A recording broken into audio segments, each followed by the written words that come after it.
Do you feel like you're going through life, spreading yourself thin? Do you bite off more than you can chew? Do you take on commitments to the point where you implode like a dying star? I'm pretty sure we've all had those experiences wherein somebody asked us to do something that we weren't in the mood to do or had the time for.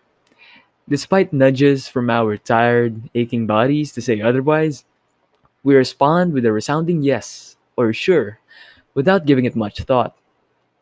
If you think about it, no is just a two-letter word, but how come, in certain circumstances, saying it to others feels difficult or even complicated?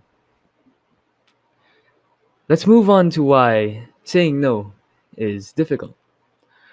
For starters, we need to understand how it stems from a fear of loss. Being the social creatures that we are, it's always in our best interest to preserve our relationships in any way possible. In line with this, we make it a point to give off as much kindness as possible, whilst limiting our personal desires and needs to avoid coming off as a difficult person. Looking inwards, we might find that we avoid saying no to friends' invites for fear that the invites would stop coming. We avoid saying no to favors for fear of being called selfish.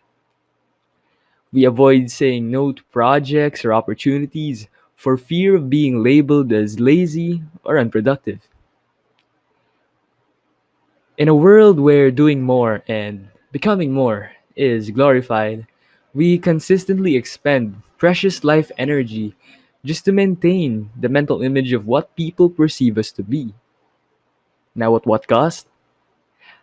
Our mental health and the one irreplaceable resource in the universe, our time. Another possible reason why the word yes gets automatically blurted out of us might be rooted in our past. Growing up, we may have started to experience strong negative emotions as a result of people's neglect, destructive criticism, or torment, which eventually taught us to conduct self sacrifice in order to avoid shame or conflict.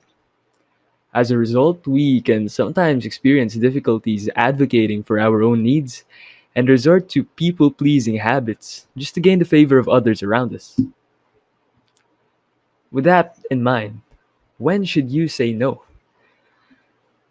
Now, when presented with a yes or no dilemma, a great first step is to evaluate your goals, beliefs, and values.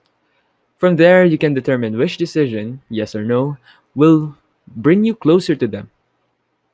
This allows you to find out which decision is right and act accordingly. In this process, you might just discover other important things or people that also deserve your attention, which you previously ignored. Now, following the step of taking into account your values and beliefs and goals, you can then begin to take stock of your health. A good question to ask yourself is: will this task, activity, opportunity, or interaction be beneficial for your state of mind? Or will it just exacerbate the stress and lead to burnout? Now, everyone has different limits, and you shouldn't be ashamed to take a much needed break for yourself to just be. And contrary to what others may say, taking a break can actually be one of the most productive things you can do. It's similar to how you must allot a recovery time for your muscles to grow after having a strenuous workout. There are many kind and understandable ways to say no in different scenarios. It doesn't have to be a long, articulated speech. It can be as simple as, "I'm sorry, I have a lot on my plate," or "thanks, but maybe next time." So long as you're honest and clearly convey your decision, people around you are bound to understand, and even if they don't completely, that's okay too. I strongly believe that saying no is one of the best forms of self care we can engage in, albeit being the hardest. It's a special kind of care that's rooted not in selfishness, but rather in an understanding that we simply can't care for the people we love if we don't care for ourselves first. While saying no allows us better control of our time and improved health, The benefits don't just stop there. One often unspoken benefit of it is having a greater sense of personal empowerment. When we are assertive in looking after our needs, we begin to set healthy boundaries with the people around us.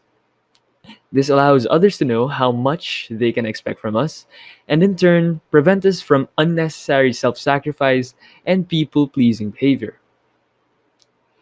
In this world, we are only given one life, and I strongly believe that it is your birthright to choose how you want to live it.